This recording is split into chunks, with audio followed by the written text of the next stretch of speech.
السلام عليكم ورحمة الله وبركاته. ازيكم عاملين ايه؟ يا رب تكونوا بخير يا رب. بصوا النهاردة بقى عملنا الطبق الحاجة السخنة الحلوة دي، بس ايه، في 5 دقايق. في 5 دقايق. وعايزة اقول لكم المكونات سهلة وبسيطة. خش بالمقادير.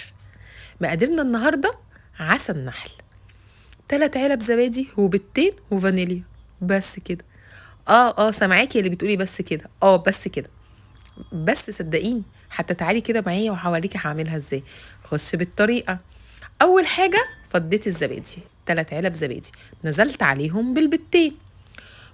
طبعا ما دام حطينا البيض يبقى لازم نحط ايه؟ الفانيليا. نزلت عليهم بالفانيليا. ناقص ايه حلوين من المقادير؟ سمع حد شاطر بيقول ناقص العسل النحل. هنزل بالعسل النحل. بصوا، انا حاطه كميه قليله من عسل النحل لان انا ما بحبش الحاجه مسكره، بس انتوا ممكن تزودي لان انتوا عارفين الزبادي بتحب الحاجه سكر عسل عشان تحلو. فانتي زودي شويه عسل نحل.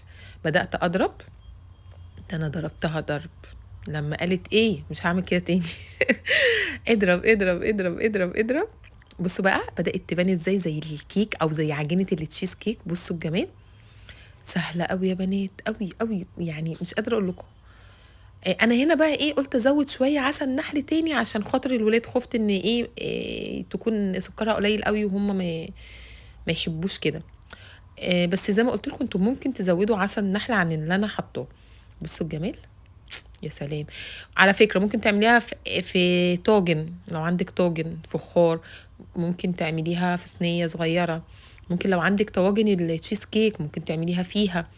اي حاجة بتتعمل فيها بتبقى جميلة جدا. انا حطيتها عندي في الطاجن ده. بصوا. يا سلام.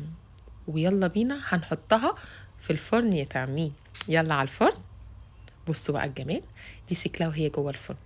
انتوا شايفينها طلعت شويه ازاي كده وعملت زي الكيك ازاي. تشيز كيك، عارفين التشيز كيك؟ تشيز كيك تحفه. بعد كده طلعتها ونفس ازازه الكريم الكراميل اللي انا مطلعه عينها بقى لها كام فيديو معايا. حطيت. بصوا يا جماعه، انا حطيت برضو كراميل شويه عشان انا مش بحب الكراميل كتير، بس لما قطعتها حطيت للولاد اكتر. يعني هم كتروا شويه الكراميل عليها. ممكن تحطي كراميل وممكن تحطي عسل نحل وممكن ما تحطيش اي حاجه. ممكن تحطي نوتيلا، ممكن تحطي شوكولاته، حطي اللي انت عايزاه. بصوا بقى جمالها. بصوا. حلوه قوي قوي قوي. جربوها وقولوا لي ايه رايكم فيها. وما تنسوش يا حلوين اعملوا اشتراك في القناه. وما تنسوش تفعلوا الجرس. خلي بالكم من نفسكم، هتوحشوني. باي باي.